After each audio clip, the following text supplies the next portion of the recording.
Abraha fut émerveillé par le charme, il inspire les grands chefs. Puis Abraha, il a voulu le faire asseoir à côté de lui. Il était assis sur un trône, un lit, les lits des rois, quoi.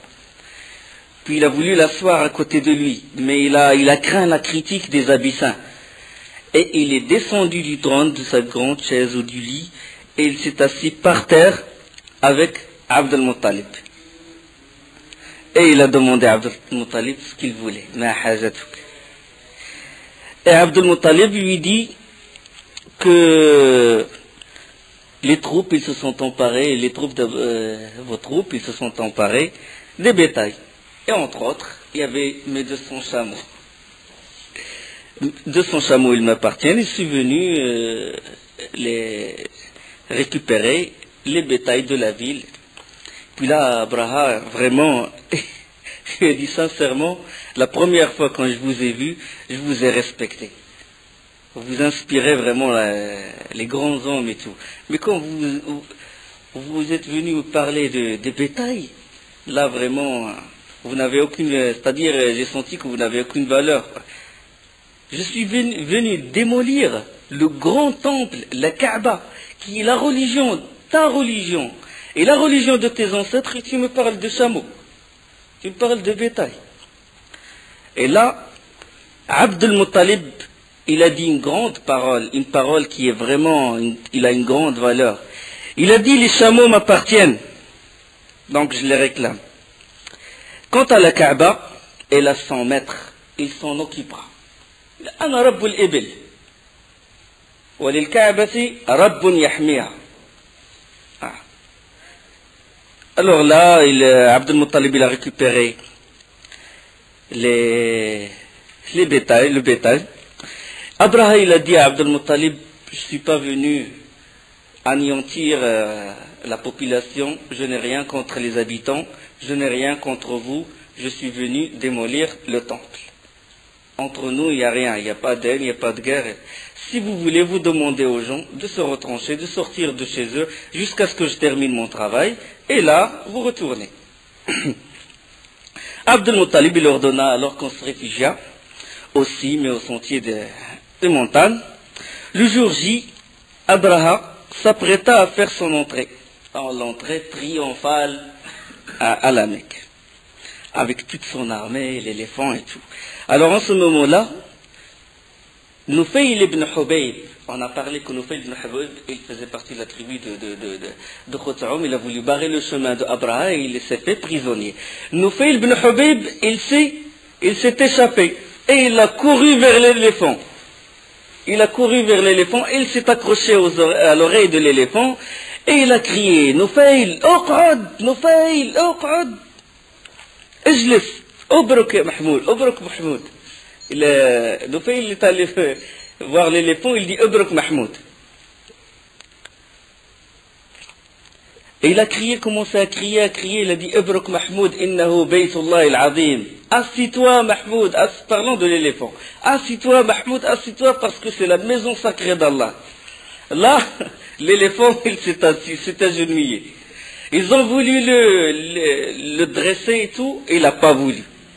Là, Unais, le responsable de l'éléphant, il est venu, il a caché les yeux de l'éléphant, puis il l'a tourné du côté du Yémen. L'éléphant, il a obéi, commence à marcher. De tous les côtés, sauf du côté de la Kaaba, là, il refuse. Il le pousse, il refuse. Pendant que eux, ils se battaient pour pousser l'éléphant du côté de la Kaaba, il y avait toute une nuée d'oiseaux. C'est une noirceur dans le ciel. Une nuée d'oiseaux. Les savants, ils la décrivent comme des petits oiseaux. C'est pas des grands oiseaux. C'est ce qu'on appelle Tayr Ababil. Et dans les livres de Sira, dans les livres des historiens de Ahl-Sunnah wal Jama'a, ils disent que ces oiseaux-là, ils avaient un petit caillou dans les 3 cailloux, un dans le bec et les 2 dans les pattes. Alors la nuée, elle est venue comme ça, les oiseaux sont venus, et ils ont jeté ces petits cailloux. Le caillou, quand il tombe sur quelqu'un, subhanallah, sa peau, il se déchire. Sa peau, elle commence à tomber. Et toute l'armée, elle a été anéantie à cause de ces petits cailloux. طير أبابيل جند الله les soldats d'Allah سبحانه وتعالى. الله يقول ألم تر كيف فعل ربك بأصحاب الفيل ألم يجعل كيدهم في تضليل وأرسل عليهم طيرا أبابيل ترميهم بحجارة من سجيل فجعلهم كعصف مأكول فأرسل عليهم طيرا أبابيل ترميهم بحجارة من سجيل فجعلهم كعصف مأكول. N'as-tu pas vu comment ton Seigneur a agi envers les gens de l'éléphant? N'a-t-il pas rendu leur ruse complètement vaine et envoyé sur eux des oiseaux par volée qui leur lançaient des pierres d'argile et il les a rendus semblables à une paille mâchée? Il les a rendus semblables à une paille mâchée. La peau déchiquetée, subhanallah. Abraha aussi, il a eu la peau déchiquetée, toute son armée. Là, la Kaaba, il a gagné encore beaucoup plus de vénération, beaucoup plus de respect dans le cœur, dans les cœurs des Arabes. Jusqu'à quel point? Jusqu'au point de... Les Arabes, d'habitude, ils n'avaient pas un agenda, quoi. Ils n'avaient pas vraiment des dates précises. Et ils disent, par exemple, la guerre de Foujar première. La guerre, comme j'ai dit, quand ils transgressaient les mois sacrés, ça s'appelle Harb al-Foujar. Alors là, ils commençaient à dater par rapport à l'année de l'éléphant. Avant l'année de l'éléphant, 2 ans avant l'année de l'éléphant, 3 années après l'année de l'éléphant. Durant cette année, au mois de Rabi' al-Awwal, le 12 de ce mois, débuta l'avènement du prophète sallallahu alayhi wa sallam, la naissance du prophète sallallahu alayhi wa sallam. Alors, je continue, que par miracle d'Allah subhanahu wa ta'ala et après la ruine de l'armée d'Abraha, les Abyssins, ils sont restés au Yémen. Ils avaient gardé le pouvoir au Yémen puisque Abraha, il a laissé son fils qui le remplaçait au Yémen. Il a laissé son fils qui s'appelle Yaksoum. Et puis après, lui succéda, après sa mort, Masrouk, son frère, Masrouk ibn Abraha, le fils d'Abraha. Durant cette période est apparu un jeune homme de la descendance de Rabi' ibn Nasr. Ça, on en a parlé le cours dernier. C'est-à-dire, Rabi' ibn Nasr, c'était le roi du Yémen, de la famille de Tubba, la famille royale qui s'appelle Tubba. L'un de sa descendance, puisqu'ils les Abyssins, ils ont attaqué les Yéménites, la famille de Tubba, ils les ont sortis du Yémen et c'est eux qui ont régné. Alors cet enfant, ce fils de cette personne qui fait partie de la descendance de Rabi' ibn Nasr, il a voulu se venger. Il a voulu rétablir la famille royale qui était avant, c'est-à-dire la famille de Tubba, et sortir les Abyssins du Yémen. Et il s'appelle Saïf Douyazan. Ça se trouve dans Sirat ibn Ishaq, ibn Hisham, beaucoup Ibn Kathir, il en parle aussi. Alors Saïf, il était gêné par le fait que les Abyssins régnaient. Il est allé voir, au début, il est allé voir Qaysar. Qaysar, il s'appelait à l'époque Anushirwan, le roi Qaysar. Il l'a accueilli avec froideur, et ceci peut être expliqué par le fait que Qaysar, de toute façon, est chrétien, et les Abyssins qui occupaient le Yémen, ils étaient aussi chrétiens. Il est allé alors voir Kisra, et alors Kisra était celui qui régnait en Perse. C'était le roi des Perses. Et il est allé le voir, et il lui a demandé secours, quoi. Il lui a demandé de l'aide.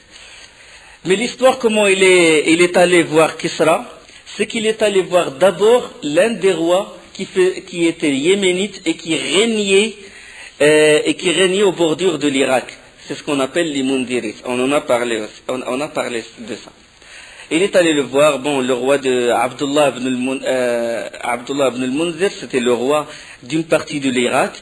Il lui a dit, moi je ne peux pas t'aider j'ai une armée qui est faible, tout ce que je peux faire, c'est je prépare chaque année une délégation et je vais chez Kisra des Perses. Alors le jour J, il était allé avec lui, il a emmené avec lui Saif Yazan et ils sont rentrés chez Kisra. Kisra, comment il était? Il avait un trône serti de perles. C'était la première puissance, la plus grande puissance qui était sur terre à l'époque, c'était les Perses. Kisra, le roi des Perses, il avait un grand trône serti de diamants et d'or et des perles. Et il avait une couronne, certains savants ont dit qu'elle pesait 90 kilos. Lourde.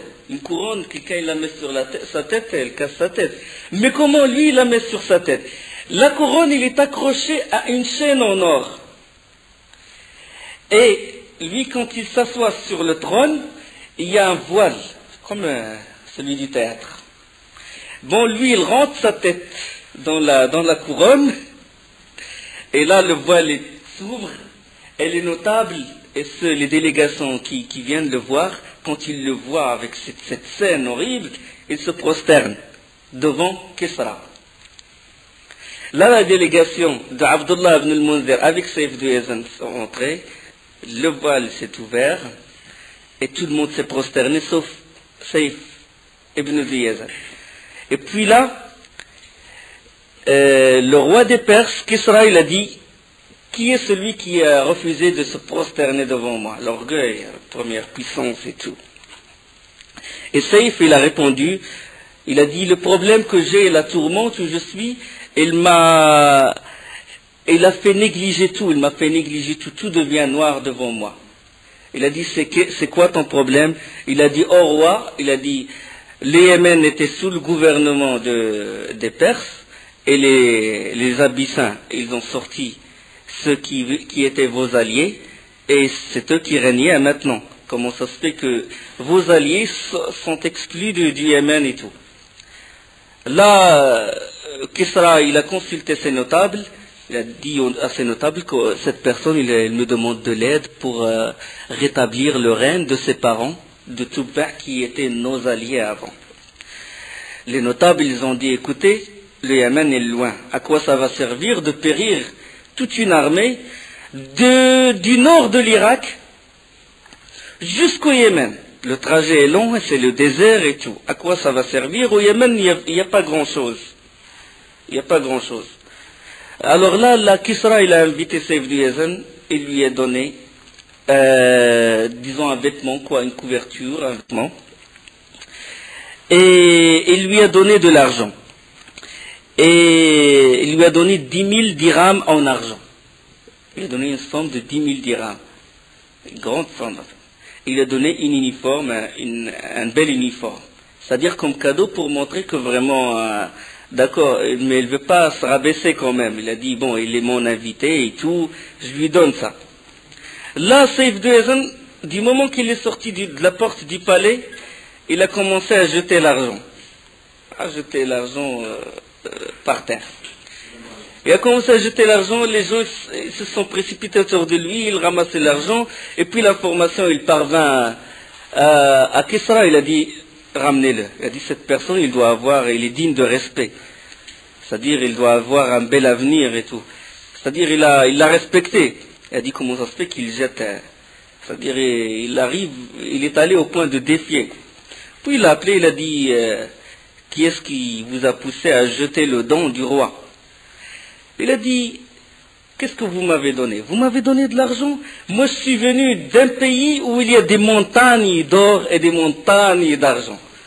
Là, Kisra, il a eu un moment de doute, il a appelé ses notables, il a dit, de quoi il me parle? Le Yémen, il y a des montagnes d'or au Yémen, il y a des montagnes d'argent au Yémen.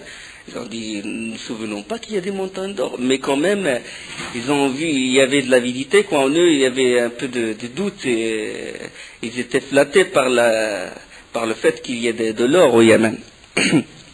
Alors là, l'un des notables, il a proposé une chose. Il a demandé à Kisra, il lui a dit, Kisra, au roi, vous avez vous avez des prisonniers qui sont condamnés à mort. Des opposants à Kisra, des truands et tout. Vous les sortez et vous en formez une armée et vous donnez ça à Saif du Yazan. S'ils réussissent à combattre les Abyssins qui sont au Yémen, là, le Yémen il va être ton allié, les Yéménites vont être tes alliés. Et s'ils meurent et s'ils sont mis en déroute et s'ils sont vaincus, c'est ce que vous avez voulu d'eux.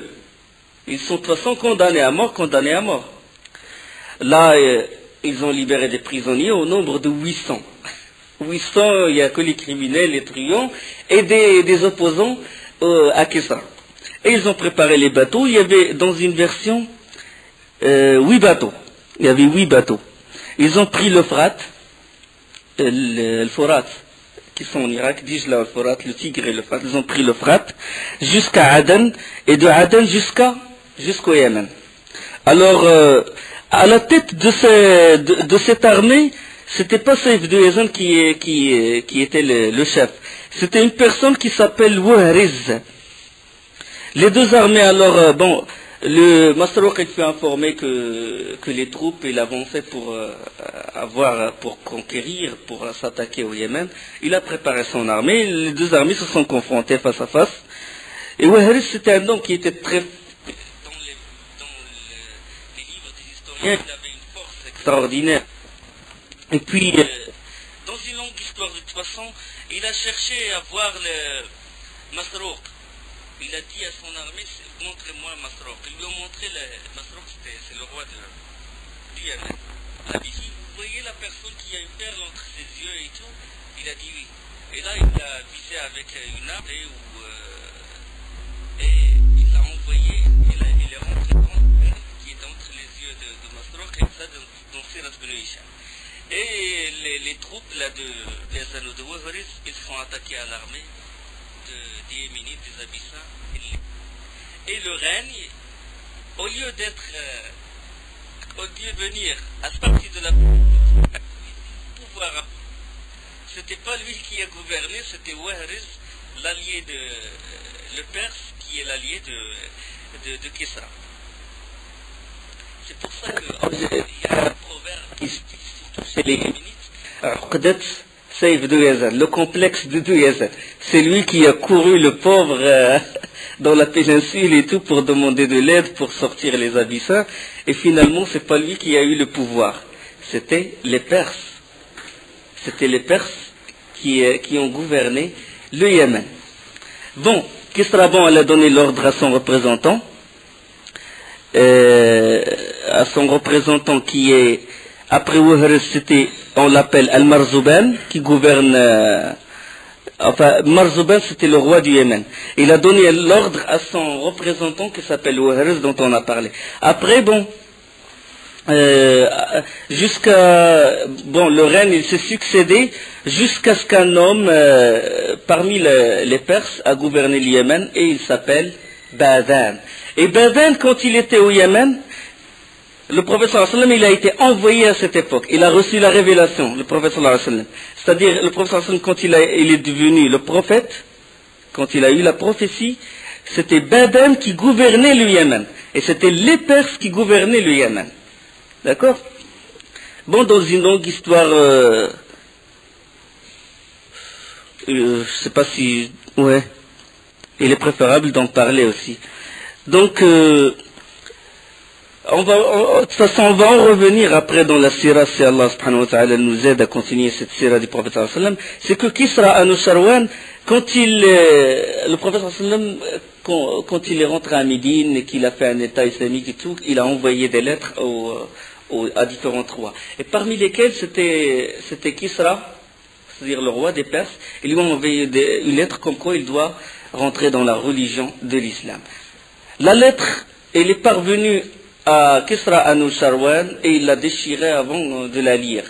Le prophète sallallahu alayhi wa sallam, quand il a eu ce message, comme quoi Kisra il a déchiré la lettre, il a dit, il a déchiré ma lettre, qu'Allah déchire son trône, qu'Allah déchire son royaume. Mazzaqa risalati, as'alullah an yumazziqa mulka. Et Anushirwan, c'était bon, la première puissance mondiale de l'époque et tout. Il a dit, qui est ce compagnard qui m'envoie une lettre? Une lettre pour me demandant de rentrer dans sa religion. Compagnard qui vit dans le désert, la Mecque ou je sais pas quoi. Il a dit, qu'est-ce qu'il va faire? Bon, il a demandé. Il a dit, moi, je vais même pas envoyer une armée. Je vais appeler mon représentant qui est Badan, qui goûte son représentant au Yémen. Il a dit, il y a un homme qui prétend être prophète, va voir ce qu'il veut, va voir, et ramène-le-moi. Oui, c'était ça. Il a dit, ramène-le-moi. Badan, lui aussi, qu'est-ce qu'il a fait? Il a envoyé 2 hommes, 2 messagers, 2 hommes pour ramener le prophète sallallahu alayhi wa sallam à la première puissance. Regarde jusqu'à quel point il méprisait la valeur qu'il donnait aux gens de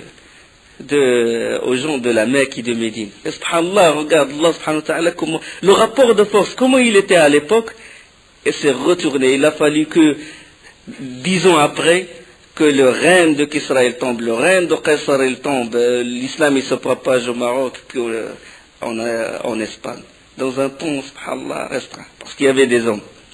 Bon, les 2 messagers quand ils sont venus voir le prophète sallallahu alayhi wa sallam, pour le ramener, il a dit, le prophète sallallahu alayhi wa sallam,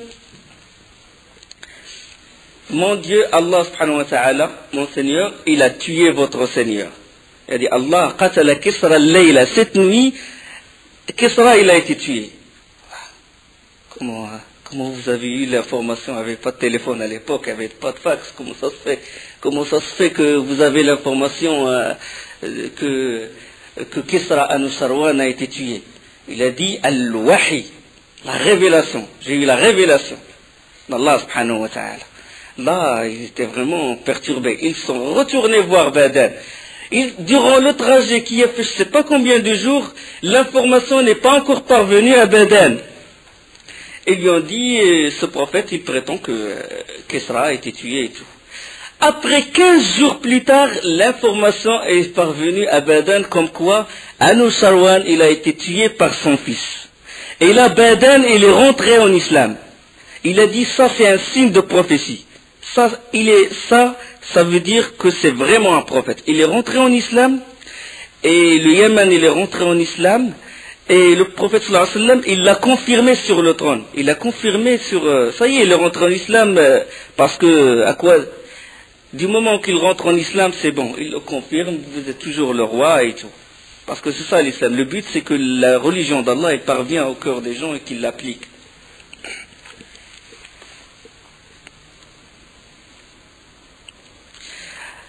Là, après sa mort, bon, on va en parler, Inch'Allah, après quand le professeur Hassan sera à Médine et tout. Là, je vais passer à une autre histoire qui a vraiment une relation. Il y a cette histoire qui est en relation avec la venue du professeur Hassan, comme quoi, pour vous montrer. Le Yémen, il était sous le gouvernement de qui quand le professeur Hassan a été envoyé. Et là, je passe à une autre histoire qui a une relation une relation avec le prophète sallallahu alayhi wa sallam. C'est l'histoire de Qusay ibn Kilab. Qusay ibn Kilab, rappelez-vous dans le cours précédent, quand Jurhum il a habité la Mecque, c'était les premiers, les Jurhumites qui venaient du Yémen et puis qui ont habité la Mecque, quand Hajar Ismaïl, quand le prophète Ibrahim alayhi salam, il a laissé sa femme Hajar et son fils Ismaïl, et que l'ange il a fouillé la terre et que Zamzam est sorti, etc. Les Jurhumites, ils ont habité de cette région. Et que après les Jurhumites, c'était Khuza'a qui a envahi la Mecque. Et Khuza'a, la tribu des Khuza'ites, c'est elle qui a régné durant à peu près 500 ans. On a parlé de Amr ibn Luhay al-Khuza'i, c'est lui le premier, on a parlé du professeur sallam, le premier qui a changé la religion de Ismaïl. C'est lui le premier qui a rentré les statues à la Mecque. Alors Qusay, Qusay finalement c'est il fait partie de la descendance de Fihr. Et Fihr il s'appelle Quraysh. Pour ça on l'appelle les Qurayshites. Qusay il est devenu riche et honorable dans la ville, dans la Mecque. Et il s'est marié en plus avec la fille de Hulayl. Hulayl, c'était vraiment le chef de Khuza'a. Alors, Qusay, avec la valeur, avec le respect que lui portent les gens, il s'est marié avec la fille du chef le chef de la Mecque. Donc, il a gagné encore plus de respect et plus de valeur. Alors, quand sa famille a grandi, il a acquis encore beaucoup de richesses. Quand Hulayl est mort, Quraysh Qusay s'est adressé aux Qurayshites, il a demandé de l'aide. Hulayl est mort sur la tête des Khuzaïtes, le chef de la Mecque. Il a dit, il est mort, c'est moi qui dois le remplacer. Puisque c'est moi qui a beaucoup plus de richesses. Et en plus, c'est mes parents, c'est mes parents qui étaient au début, qui régnaient à la Mecque. Les Jorhomites et tout, parce que lui, il fait partie de la descendance de Ismaïl alayhi salam, de Ismaïl alayhi salam.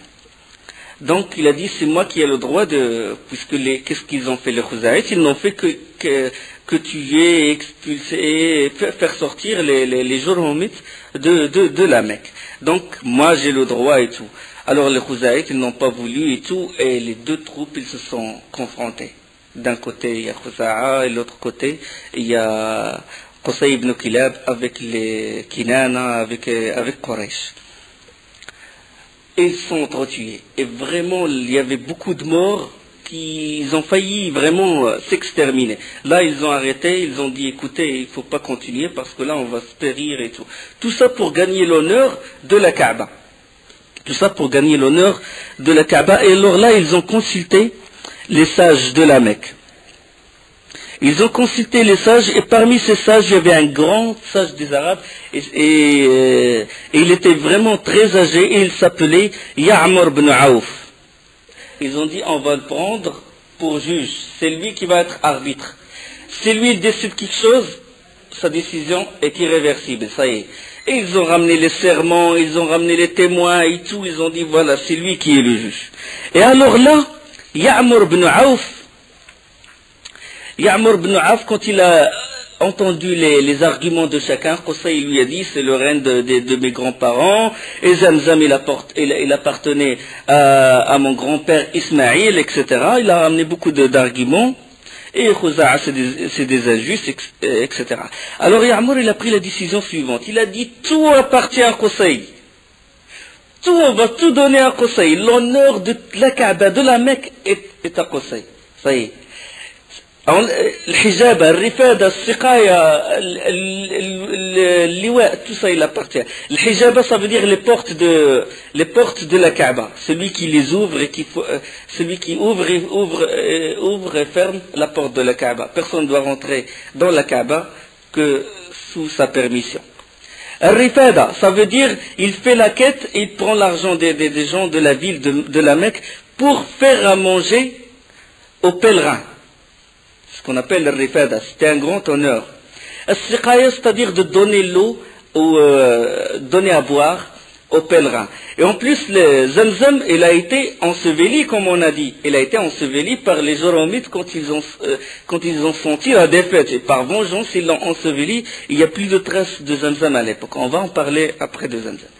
Alors ils étaient obligés de ramener l'eau de l'extérieur de la Mecque. Donc, Qusay ibn Kilab, il a eu le hijaba, les clés de la Kaaba, rifada, donner la nourriture aux pèlerins, siqaya à boire. Nadwa, c'était une maison où on se consulte, si on doit vraiment, quand il s'agit d'une bataille, d'une guerre ou de problèmes politiques et tout se discute dans la maison de Nadwa. Et même le mariage des femmes, il se décide à l'intérieur de la maison de Nadwa. Qusay, il avait tout ça. Alors, quand Qusay ibn Kilab, s'est avancé, c'est-à-dire dans l'âge, il a vieilli et tout, il avait comme enfant Abd Manaf et Abd al-Uzza et un qui s'appelle juste Abd, parmi ses enfants. Et tous ces enfants, ils ont acquis l'honneur, ils étaient respectés et tout, sauf l'aîné. L'aîné, il n'était pas respecté. Ça arrive des fois que que l'aîné, il n'a pas vraiment de valeur devant ses autres frères. Alors, son père, Qusay ibn Kilab, il a été vexé par ça, et avant sa mort, il a fait le testament, tout appartient à Abd ad-Dar, l'aîné. Vous donnez tout ça à Abd ad-Dar, le fait de l'hijab et tout. Pourquoi? Pour qu'il acquiert beaucoup d'honneur et tout. Vous allez voir que dans les batailles dans la période anti-islamique, c'est en général pour gagner l'honneur. Toujours une question de fierté. Toujours la question de fierté. On va parler de l'Hajar al-Aswad, la pierre noire, pour la mettre à l'endroit, ils ont failli s'entretuer pour l'honneur, toujours. C'est une question d'honneur, sharaf. Alors là, Abd ad-Dar, il a eu tout, le hijab a eu tout, et ses autres frères sont privés des grands postes de la Mecque. Bon, quand Abd ad-Dar est mort, ils se sont disputés entre eux, et finalement les fils de Qusay se sont mis d'accord et ils se sont partagés les responsabilités. Chacun il prend une partie, quoi, parmi les fils de Qusay. Bani Abdi Manaf, ils ont pris la siqaya et la rifada, le fait de donner à boire aux pèlerins et à manger. Les Bani Abdi ad-Dar, ils ont pris le hijaba, ça veut dire les portes de la Kaaba, l'iwa, c'est-à-dire quand il y a une bataille, celui qui porte le drapeau, et le nadwa. Et donc, cette alliance, c'est hérité par c'est-à-dire, il a perpétué quand même cette alliance. Ils l'ont sauvegardé, les enfants de Qusay, de père en fils et tout, ils l'ont sauvegardé. Et donc, à la fin, bien sûr, jusqu'à parvenir à Abd al-Muttalib, qui est lui qui avait siqaya, l'approvisionnement, et après, bon, après la Kaaba, le grand honneur, bien sûr, c'est Nadwa, et Abd al-Muttalib qui l'avait encore, et Nadwa, c'était Bani Abd ad-Dar qui l'avait jusqu'à parvenir à une personne qui s'appelle Hakim bin Hizam.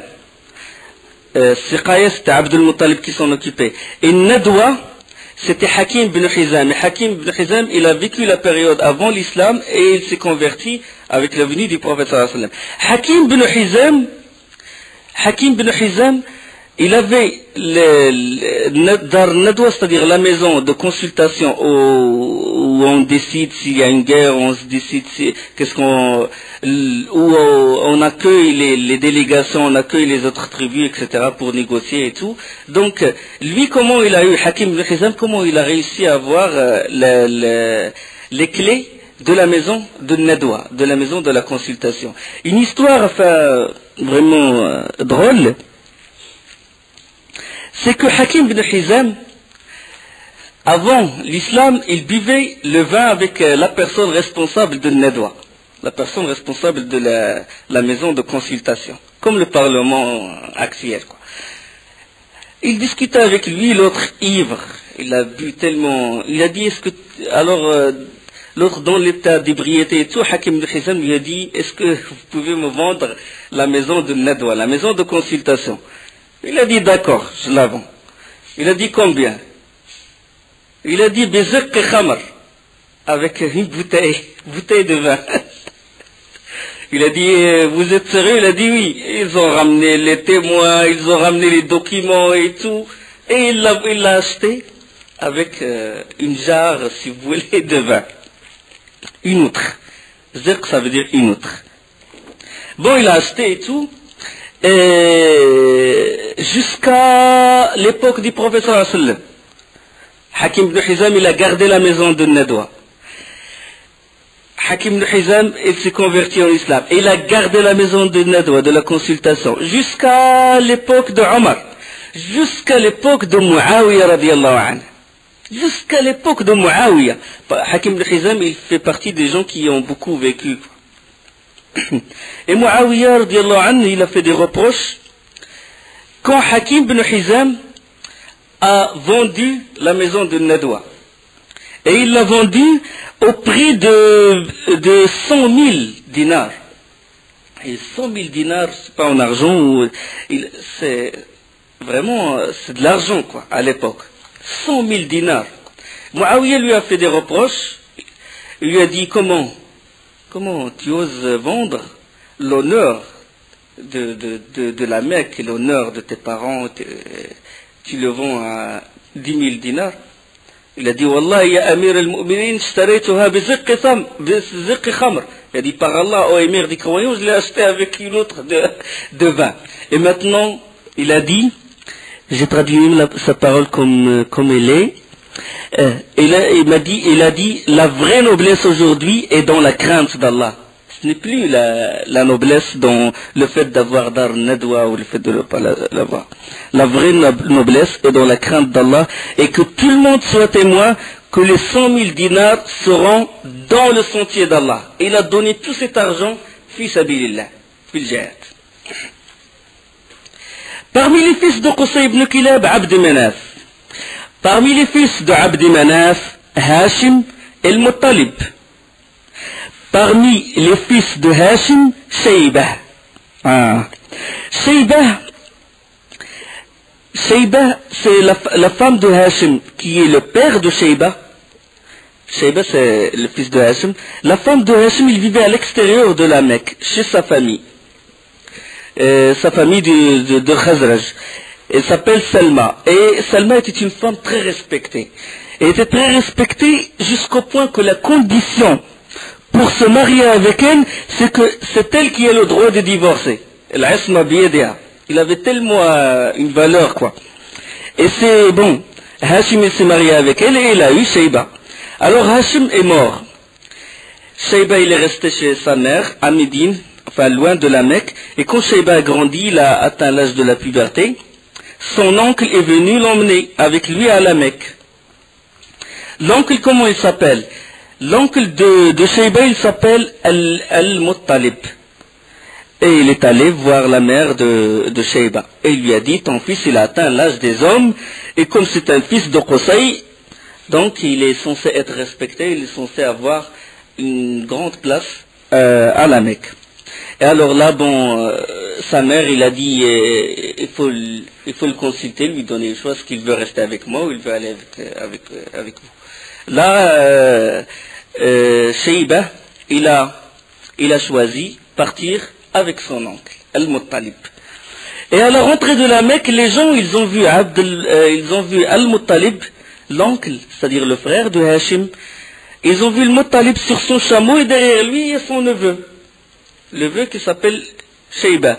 Et puisque c'est des gens qui sont habitués à l'esclavage et tout, ils ont dit, il a ramené un esclave, un petit esclave avec lui. Et bien, c'était son neveu. Il a dit, c'est l'esclave d'Al-Muttalib. C'est Abd Al-Muttalib. C'est Abd Al-Muttalib. Et c'est devenu Abd Al-Muttalib.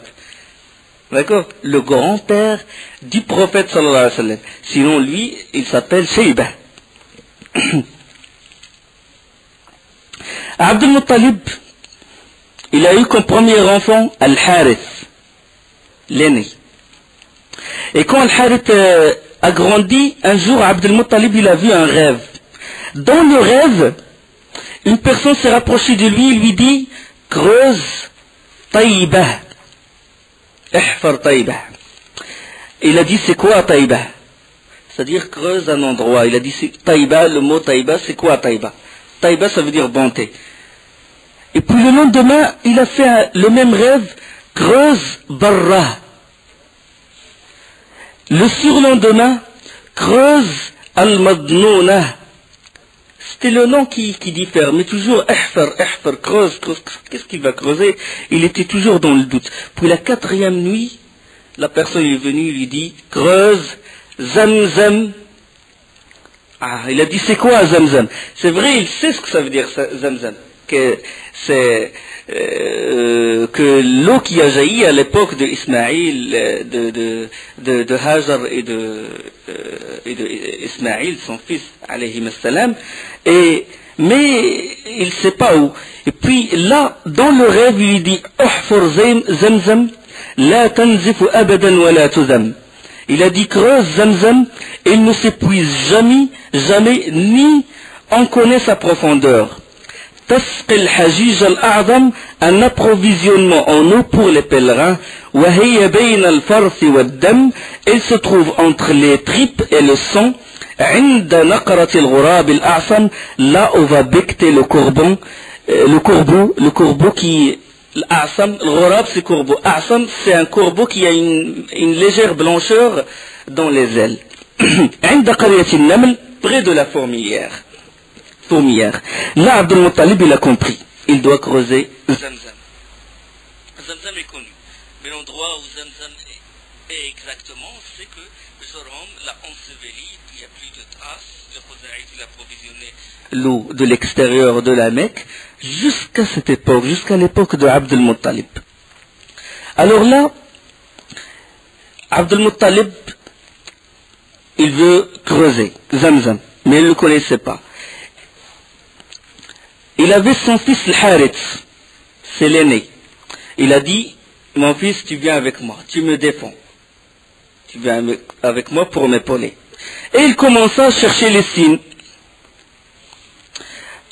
Au début, il n'a pas trouvé de signes, et pendant qu'il scrutait les lieux, des gens sont venus et ont égorgé une vache. Ils ont égorgé une vache proche de Isaf.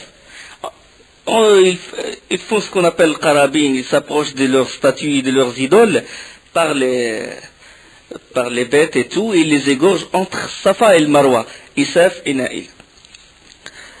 Et le sang il a coulé. Et quand le sang il a coulé, la vache elle s'est mise debout. Et elle commençait à courir. La vache, elle n'a pas été entièrement morte. Elle a couru jusqu'à un autre endroit, et là les gens ont ouvert. Quand elle est tombée, les gens ils ont ouvert son ventre, le ventre de la vache, et ses tripes sont sorties. Là, il a compris, parce que dans le rêve, elle se trouve entre les tripes et le sang. Le sang est d'un côté, et les tripes elles sont de l'autre côté. Mais la distance est grande. Comment il va creuser tout cet endroit? L'endroit, il est grand. Il faut beaucoup d'efforts. Là, il a compris qu'entre le sang et les tripes de la vache, il y a Zamzam. Il a commencé quand même à scruter encore, à chercher dans l'endroit et trouver une fourmilière. Mais elle était grande, la fourmilière. Dans la rêve, près de la fourmilière. Elle est quand même grande pour que vraiment il creuse tout l'endroit. Et pendant ce temps, un corbeau, avec une légère blancheur, a atterri et commença à becter près de la fourmilière. Là, c'est vraiment un signe, l'endroit exact où il doit creuser. Alors pendant qu'il s'apprêtait à creuser, commence à creuser là, les Qurayshides, qu'est-ce qui se passe? En train de creuser près de la Mecque, ça va pas. Là ils ont voulu l'interdire. Et il a demandé à Al-Harith de le défendre. Pendant qu'il débattait avec les gens de Quraysh, les notables, les têtes de Quraysh, là il a dit Allahu Akbar, il a crié Allahu Akbar. Et les Qurayshides ils ont dit il a trouvé quelque chose, il a trouvé ce qu'il voulait. Puis là il a sorti une grande pierre, c'est ce qu'on appelle Taï el-Be'er. La pierre avec quoi on couvre le puits. Il a sorti et c'était Zamzam. L'eau de Zamzam. Les Qurayshides, ils ont vu Zamzam, ils ont dit, on est tes associés. Comment? On est tes associés. C'est moi qui l'ai creusé. Mais eux, ils connaissent la valeur de Zamzam. Des années, ils s'approvisionnaient l'eau de l'extérieur. Maintenant, Zamzam. Ils n'ont à côté de la Kaaba. Et en plus, Zamzam. Le vrai honneur. Ils ont dit, on est tes associés. Il a dit non. Ah, là, il commençait à sortir les armes. Parce que c'est l'honneur. Ils se querellaient, etc. Et là, ils ont dit, l'honneur, il doit être partagé. C'est-à-dire que Zamzam, on doit être tes associés. Et finalement, ils se sont mis d'accord sur un point. Quel est ce point d'accord? C'est de consulter qui? Consulter Kahinat Bani Sa'd, une devineresse d'une tribu. De consulter cette femme, une devineresse. Bon, c'était l'époque de l'idolâtrie, de shirk et tout. Bon, ils ont voulu la prendre comme juge. Qu'est-ce qu'ils doivent faire de Zamzam? Et alors ils ils commençaient à se préparer et tout. Et Kahinat Bani Saad, la devineresse, elle se trouve au Cham. Regarde, ils vont faire le trajet de la Mecque jusqu'à Cham pour voir cette Kahina, cette devineresse. Durant le trajet, l'eau s'est épuisée. Surtout chez Abdul Muttalib et les gens qui l'entouraient, les Quraysh qui l'entouraient. Les autres, ils avaient encore davantage d'eau. Le désert et tout, ils ont dit donnez-nous un peu d'eau parce qu'on commence à avoir soif et tout. Ils ont dit non, on vous donne pas d'eau.